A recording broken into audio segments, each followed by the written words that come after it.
कहानी की शुरुआत में हमें दिखाया जाता है कि दो आर्मीज एक दूसरे के आमने सामने हैं और एक दूसरे से लड़ रही हैं। एक तरफ रोम की आर्मी होती है जबकि दूसरी तरफ जर्मन की तिजारत करने वाले यानी जर्मन बिजनेसमैन। रोम की आर्मी का कमांडर मैक्सिमस होता है और वो भी इस मूवी का मेन कैरेक्टर और हीरो है। मैक्सिमस की लोग उसे बहुत प्यार करते हैं और उसके कहने पर अपनी जान तक दे सकते हैं। अब दोनों आर्मीज के बीच जबरदस्त फाइट होती है और इस वॉर में रोम की जीत होती है। जीतने के बाद रोम का किंग मैक्सिमस को अपने पास बुलवाता है। किंग मैक्सिमस से बहुत प्यार करते थे और बदले में मैक्सिमस भी उनकी काफी रिस्पेक्ट करता था। अब हालांकि इस वॉर में रोम की जीत हुई थी लेकिन किंग फिर भी खुश नहीं थे क्योंकि वो किंग अपनी 20 साल की हुकूमत में 16 साल वॉर ही करते रहे और अब किंग रोम में अमन और सुकून लाना चाहते हैं क्योंकि वो किंग काफी बुरे जो हो चुके थे। इसीलिए अब राजा को किसी को तो अपनी किंगडम की रिस्पॉन्सिबिलिटी सौंपनी होगी और राजा चाहते थे कि उनके बाद मैक्सिमस ही किंगडम को संभाले। लेकिन मैक्सिमस तो अपने घर जाना चाहता था क्योंकि पिछले 2.5 सालों से वो अपने घर नहीं गया था। राजा मैक्सिमस को कहते हैं कि मैं चाहता हूँ कि मेरे बाद राजगद्दी के हकदार तुम बनो यानी तुम मेरी विरासत को संभालो। लेकिन मैक्सिमस तो इसके लिए साफ इनकार कर देता है। अब यहाँ पर हम ये जान पाते हैं कि राजा का एक बेटा और एक बेटी है और राजा के बेटे का नाम कोमोडस होता है जो कि एक अच्छा इंसान नहीं था क्योंकि वो काफी बेरहम इंसान है और किंग को ये भी पता है कि वो किंगडम को संभालने के काबिल नहीं है और इसीलिए वो मैक्सिमस को इसका हकदार बनाना चाहते थे। लेकिन मैक्सिमस तो फिर भी इनकार कर देता है। राजा उसे कहते हैं कि काश तुम वॉरियर ना होते बल्कि मेरे बेटे होते और तुम्हें रोम से करप्शन को खत्म करना होगा। मैक्सिमस कहता है कि कोमोडस जो कि आपका बेटा है तो फिर उसका क्या होगा, जिस पर राजा कहते हैं कि वो मेरा बेटा है और वो मेरे ऑर्डर के अगेंस्ट नहीं जा सकता। मैक्सिमस कहता है कि मुझे सोचने का टाइम तो दे, जिस पर राजा कहते हैं कि ठीक है कल रात तक का टाइम है तुम्हारे पास। इसके बाद मैक्सिमस वहाँ से चला जाता है। वहाँ से निकलकर मैक्सिमस अपने खाने में आता है जहाँ पर वो अपने एक सर्वेंट यानी गुलाम को कहता है कि शायद हम कभी भी वापस ना जा सके। अब हालांकि मैक्सिमस अपने घर जाना चाहता था, वो जा भी सकता था, पॉसिबल भी था उसके लिए, लेकिन वो ऐसा इसीलिए कहता है क्योंकि उसने भी ये डिसाइड कर लिया था कि वो रोम की किंगडम को संभालेगा। इसके बाद हम देखते हैं कि राजा के पास उनका बेटा कोमोडस आता है जहाँ पर राजा उसे बताते हैं कि मैं किंगडम की रिस्पॉन्सिबिलिटीज मैक्सिमस को दे रहा हूँ। तभी सुनकर उनका बेटा कोमोडस बोलता है कि एक बार मुझे आपका लेटर मिला था जिसमें आपने 4 खूबियाँ लिखी हुई थी और वो थी इंटेलिजेंस, जस्टिस,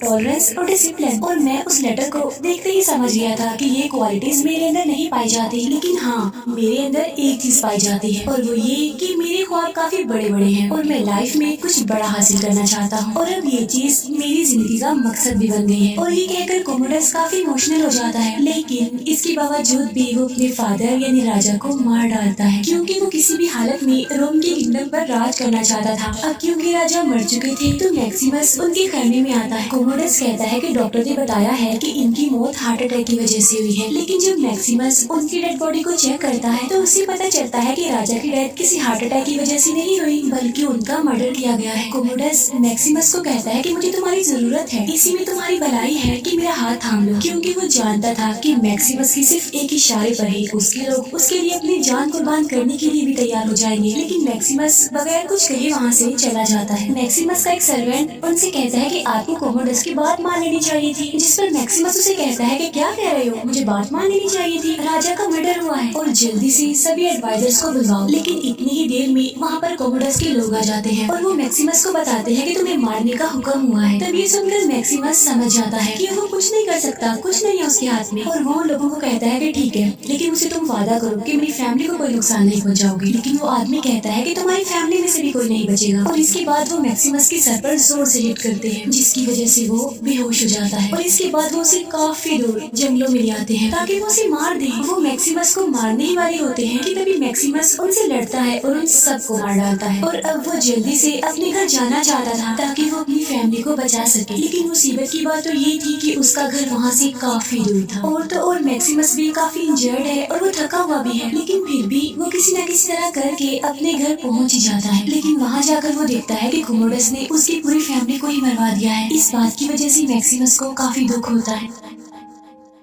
फिर वो अपने फैमिली मेंबर्स को दफनाता है और खुद वो वहीं पर ही बेहोश हो जाता है। तभी वहाँ पर कुछ लोग आते हैं और वो मैक्सिमस को प्रिजनर बनाकर अपने साथ ले जाते हैं। असल में ये वो लोग थे जो लोगों को और जानवरों को प्रिजनर बनाने के बाद उन्हें सेल कर देते थे। और ये लोग मैक्सिमस को एक आदमी को सेल करते हैं और ये आदमी एक ग्लैडिएटर ट्रेनर होता है, यानी जो लोगों को तलवारबाजी सिखाता है और उन्हें अच्छा तलवारबाज बनाता है ताकि वो लड़ सके। असल में वहाँ पर एक खेल होता था जहाँ पर तलवारबाज आपस में लड़ते हैं और एक दूसरे को मारते हैं और उनके चारों तरफ ऑडियंस बैठी होती है। अब हालांकि मैक्सिमस इस लड़ाई का हिस्सा नहीं बनना चाहता, लेकिन क्या करता, वो बेचारा मजबूर था क्योंकि अगर वो नहीं लड़ेगा तो मारा जाएगा और इसीलिए उसे लड़ना पड़ता है। और यहीं पर उसकी दोस्ती दो लोगों से होती है और ये दोनों मैक्सिमस के साथ मिलकर लड़ते हैं। और जब उनकी पहली लड़ाई होती है तो अपोजिट लोग सबको मार डालते हैं और लास्ट में सिर्फ ये तीनों लोग ही बचते हैं, यानी मैक्सिमस और उसके वो दोनों दोस्त। दूसरी तरफ ये दिखाया जाता है कि कोमोडस रोम का किंग बन गया है, लेकिन उसे अपने लोगों की कोई फिक्र नहीं है। और जब उसके एडवाइजर्स उसे ये बताते हैं कि हमारे लोगों में एक बीमारी फैली हुई है और हमें उनके लिए कुछ करना चाहिए, तो वो इस बात पर ज्यादा ध्यान नहीं देता, इसे इग्नोर कर देता है, बल्कि वो लोगों का ध्यान दूसरी तरफ लगाने के लिए कहता है कि मैं खेलों को ऑर्गेनाइज करूंगा, यानी अरेंज करूंगा। रियलिटी ये होती है कि कोमोडस को कोई भी पसंद नहीं करता था, ना तो उसके लोग और ना ही उसके एडवाइजर्स। और इस बात से कोमोडस को काफी बुरा फील होता है, लेकिन इसका रिस्पॉन्सिबल वो खुद ही था, क्योंकि ना तो वो एक अच्छा इंसान था और ना ही एक अच्छा राजा बन पा रहा था। और अब जिन खेलों को कोमोडस ऑर्गेनाइज करना चाहता था, उन खेलों को तो उसके फादर ने काफी सालों पहले ही बंद करवा दिया था, क्योंकि वो नॉर्मल खेल नहीं बल्कि खूनी खेल थे। अब क्योंकि किंग एक रहमदिल इंसान थे, तो वो कोई भी खूनी खेल को चलने देना नहीं चाहते थे। और ये वही खेल होता है जिसका एक काफी बड़ा हिस्सा मैक्सिमस भी होता है। इसका साफ साफ मतलब है कि खून का खेल। मैक्सिमस जो कि बहुत सारी लड़ाइयाँ जीत चुका था, इस वजह से वो काफी फेमस भी हो गया था। फिर वो आदमी दिखाया जाता है जिसका मैक्सिमस गुलाम होता है। उससे पता चलता है कि रॉयल गेम्स यानी शाही खेलों का ऐलान हो गया है, इसीलिए वो मैक्सिमस को अपने पास बुलवाता है। वो उसे भी बताता है कि शाही खेलों का ऐलान हो गया है और हम सब वहाँ पर जाएंगे। तुम्हें इस बात का अंदाजा नहीं कि शाही मैदान में लड़ना कितनी बड़ी बात है और ये एक काफी बड़ा इवेंट होगा। तुम्हें वहाँ पर 50,000 लोग देखेंगे और जब तुम जीतोगे तो वो तुम्हें अप्रिशिएट करेंगे, तुम्हारी वाह वाह करेंगे और तुम्हें बिल्कुल ऐसा फील होगा कि तुम उस मैदान के राजा हो। तब मैक्सिमस उससे पूछता है कि क्या तुम भी तलवारबाज थे, जिस पर वो कहता है कि हाँ, कभी मैं भी तलवारबाज हुआ करता था। मैक्सिमस पूछता है कि तुम्हें आजादी कैसे मिली। तब ये सुनकर वो आदमी मैक्सिमस को एक तलवार दिखाता है जो कि लकड़ी की बनी होती है। वो बताता है कि ये तलवार मुझे शहंशाह ने दी थी और बस यही मेरी आजादी थी। लोग मुझे बहुत ज्यादा पसंद करते थे, इसलिए नहीं कि मैं जल्दी जल्दी लोगों को मारता था, बल्कि इसलिए क्योंकि मुझे लोगों का दिल जीतना आता था। ये सुनकर मैक्सिमस कहता है कि मैं भी शहंशाह के सामने खड़ा होना चाहता हूँ, जिस पर वो कहता है कि ठीक है, लेकिन तुम्हें लोगों का दिल जीतना सीखना होगा। जिस पर मैक्सिमस कहता है कि मैं ऐसा कर लूंगा और मैं लोगों का दिल जीत भी लूंगा। इसके बाद वो सारे लोग रोम पहुँच जाते हैं। उस जगह पर जहाँ पर ये खेल होना था वो एक काफी बड़ा स्टेडियम था, जहाँ पर ऑलमोस्ट 50,000 से भी ज्यादा लोग बैठे हुए थे। फिर हम देखते हैं कि कोमोडस राजा तो बन गया है, लेकिन अभी भी वो परेशान है क्योंकि उसके लोग उससे प्यार जो नहीं करते थे। उसकी सिस्टर और उसकी सिस्टर का बेटा उसके साथ ही रहते थे। कोमोडस की सिस्टर को उससे डर लगता था क्योंकि उसका बेटा राजगद्दी का हकदार है और वारिस है, तो इसीलिए उसे ये डर होता है कि कहीं मेरा भाई कोमोडस उसे मरवा ना दे, जैसे उसने उसके फादर को मार दिया था। फिर कोमोडस की बहन उन लोगों से मिलती है जो रोम और लोगों की भलाई चाहते थे, यानी जो उसके फादर के एडवाइजर्स थे। उसकी बहन कहती है कि कोमोडस को मरना होगा, वरना ये हमारे लोगों के लिए और मेरे बेटे के लिए काफी बड़ा खतरा बन सकता है। लेकिन वो इससे मना कर देते हैं और कहते हैं कि जब तक लोग कोमोडस को चाहते हैं, यानी इसका मतलब ये होता है कि बहुत सारे लोग अभी भी ऐसे थे जो कोमोडस से एग्री करते थे, उसे पसंद करते थे। वो कहते हैं कि ये ठीक टाइम नहीं है और एक टाइम ऐसा आएगा जब सारे लोग कोमोडस से नफरत करेंगे सिर्फ, और तब हम अटैक करेंगे और वही ठीक टाइम होगा कोमोडस को मारने का। फिर फाइनली वो दिन आ ही जाता है जिस दिन वो मुकाबला होना था। मैक्सिमस अपने साथियों के साथ रोम के शानदार मैदान में आ चुका था और उनके आसपास बहुत सारे लोग थे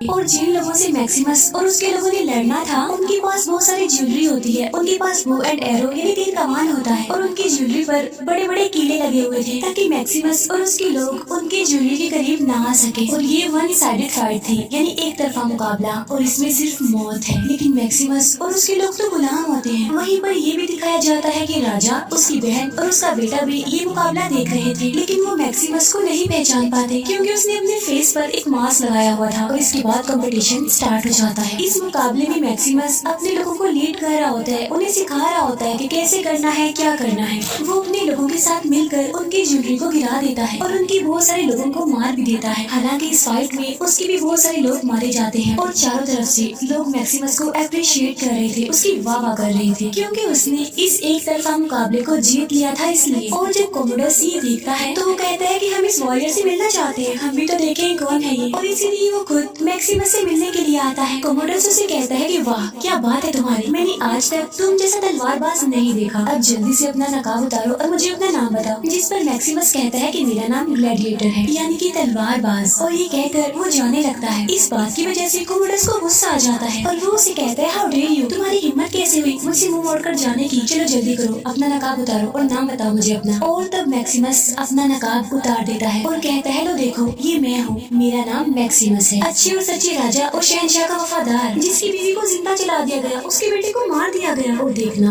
अब मैं बदला लेकर रहूंगा चाहे जो भी हो। तभी कोमोडोस के तलवारबाज उन सबको घेर लेते हैं, लेकिन वहाँ पर जितनी भी ऑडियंस होती है वो ये नारा लगाने लगती है कि जीने दो यानी कि इन्हें जाने दो। इसीलिए कोमोडोस को उन्हें छोड़ना पड़ता है क्योंकि वो खेल का मैदान होता है। कोमोडोस उन्हें वहाँ पर नहीं मार सकता। फिर ये सब लोग वापस अपनी अपनी जगहों पर चले जाते हैं। अब क्योंकि कोमोडोस की सिस्टर को पता चल चुका था कि मैक्सिमस जिंदा है, तो इसीलिए वो रात को उसे मिलने जाती है। और जब वो मैक्सिमस के सामने जाती है तो मैक्सिमस को बहुत गुस्सा आता है। वो कहता है कि मेरी फैमिली का क्या कसूर था जो उन्हें जिंदा जला दिया गया। जिस पर कोमोडोस की सिस्टर कहती है कि मैं इस बारे में कुछ नहीं जानती। तो मैक्सिमस उससे कहता है कि तुम्हें अपने फादर की मौत का अफसोस भी है जिन्हें मार दिया गया था। जिस पर वो कहती है कि आज तक मैं दहशत और डर के साए में ही जीती आई हूँ, मैं तो अपने फादर की मौत पर रो भी नहीं सकी। और वो डर मुझे आज तक है क्योंकि मेरा बेटा राजगद्दी का हकदार है, वारिस है। और डर मुझे इस बात का है कि कहीं मेरा भाई उसे मार ना दे। कोमोडोस की सिस्टर चाहती है कि मैक्सिमस रोम में अमन और सुकून लेकर आए। वो बताती है कि मैं एक कमांडर को जानती हूँ जिसे मेरे फादर बहुत प्यार करते थे। वो ये भी बताती है कि यहाँ पर मेरे भाई के बहुत सारे दुश्मन हैं जो रोम में सुकून चाहते हैं और मैं उन्हीं में से एक आदमी से तुम्हें मिलवा भी सकती हूँ। जिस पर मैक्सिमस कहता है कि अब मैं वो पुराना आजाद मैक्सिमस नहीं हूँ, मैं गुलाम हूँ,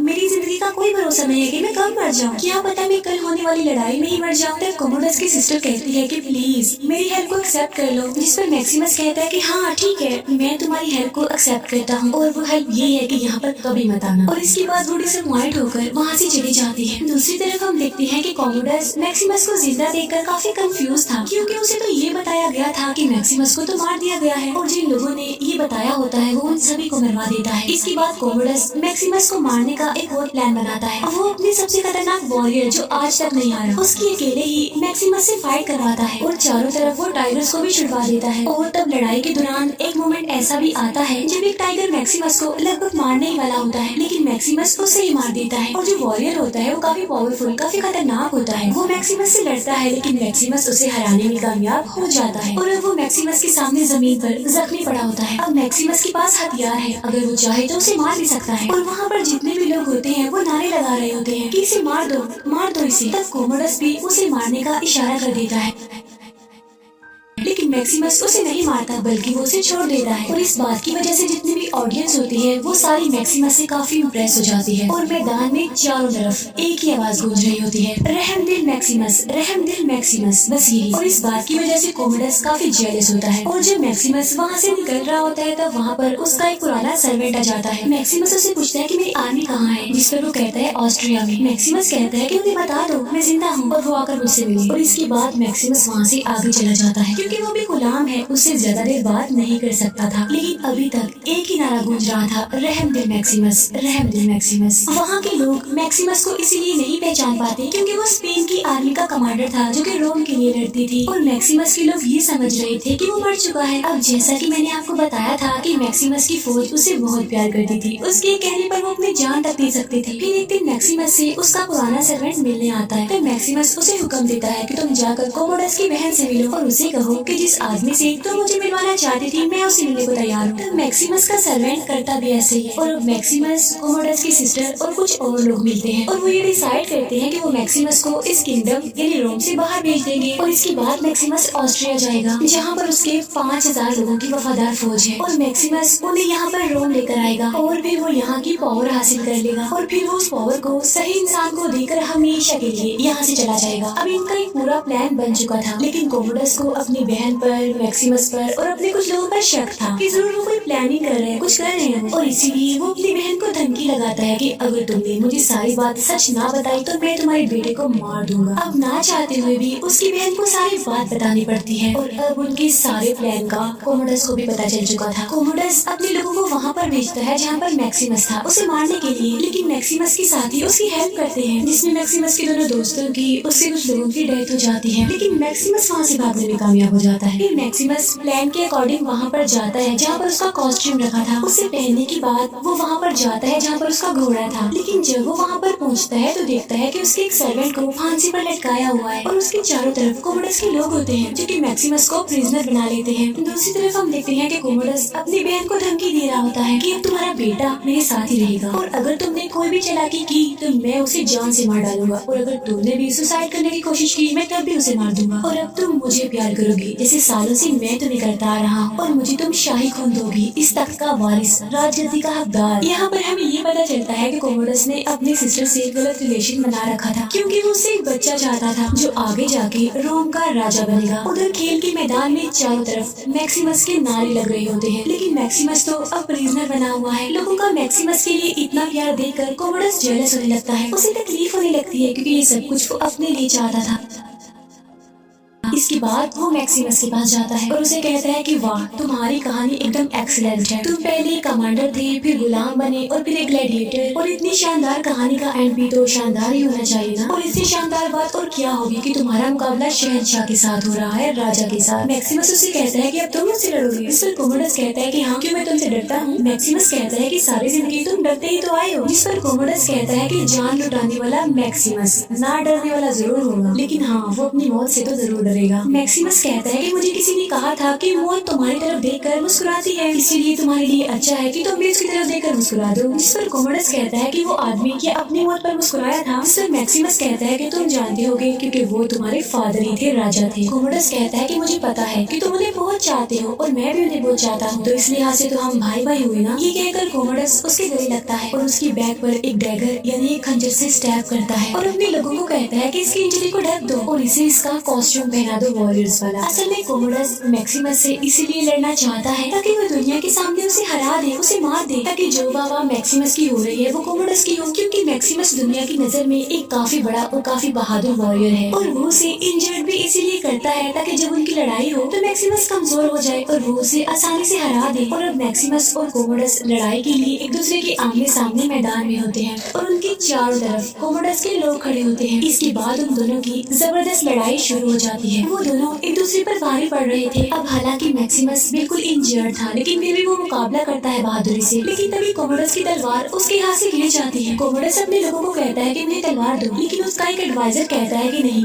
कोई नहीं देगा तलवार, क्योंकि वो भी कोमोडस को पसंद नहीं करता था और वो चाहता था कि ये लड़ाई पूरी ईमानदारी से हो। इसके बाद मैक्सिमस भी अपनी तलवार फेंक देता है और वो दोनों हाथों से लड़ने लगते हैं, लेकिन यहाँ पर कोमोडस ने एक खंजर छुपाया होता है, वो उसे निकालता है और मैक्सिमस पर आखिरी वार करने वाला होता है, लेकिन मैक्सिमस उसके खंजर से उसी पर स्टैब करता है और उसे मार डालता है। मैक्सिमस भी काफी इंजर्ड हो गया था और वो कोमोडस के लोगों को कहता है कि मेरे लोगों को छोड़ दो, क्योंकि मैं इन्हें ग्रेकस का बिजनेसमैन बनाऊंगा, क्योंकि ग्रेकस भी इस कंट्री में अमन ही चाहते हैं। वो कहता है कि रोम के लिए हमने अच्छी ख्वाब देखनी है और फिर उन ख्वाबों को सजाना है, क्योंकि यही ख्वाहिश थी हमारे राजा की। ये कहते ही मैक्सिमस गिर जाता है क्योंकि वो इंजर्ड है, मरने वाला है। लेकिन तभी उसके पास कोमोडस की सिस्टर आती है। मैक्सिमस उसे कहता है कि अब तुम्हारे बेटे को कोई नहीं मारेगा। फिर इसके बाद हमें दिखाया जाता है कि मैक्सिमस हेलुसिनेट कर रहा है, यानी कि उसे अपनी वाइफ और अपना बेटा दिखता है। वो अपने घर जाना चाहता है और उसकी जीत की खबर उसके बच्चे और उसकी वाइफ को भी मिल जाती है। इसके बाद हमें पता चलता है कि मैक्सिमस हमेशा के लिए इस दुनिया को छोड़कर चला गया है, यानी वो भी मर गया है। मैक्सिमस को सारे लोग काफी इज्जत देते हैं क्योंकि उसने रोम के लिए अपनी जान कुर्बान कर दी थी। उसने अपना फर्ज निभा कर दिखाया है, इसीलिए सब उसे अपने हाथों पर उठा कर ले जा रहे थे। मीनवाइल कोमोडस की डेड बॉडी वही मैदान में ही पड़ी रहती है, लेकिन उसे वहाँ से कोई भी नहीं उठाता। और इसी के साथ ही हमारी ये मूवी यहीं पर एंड हो जाती है। Thank you for watching.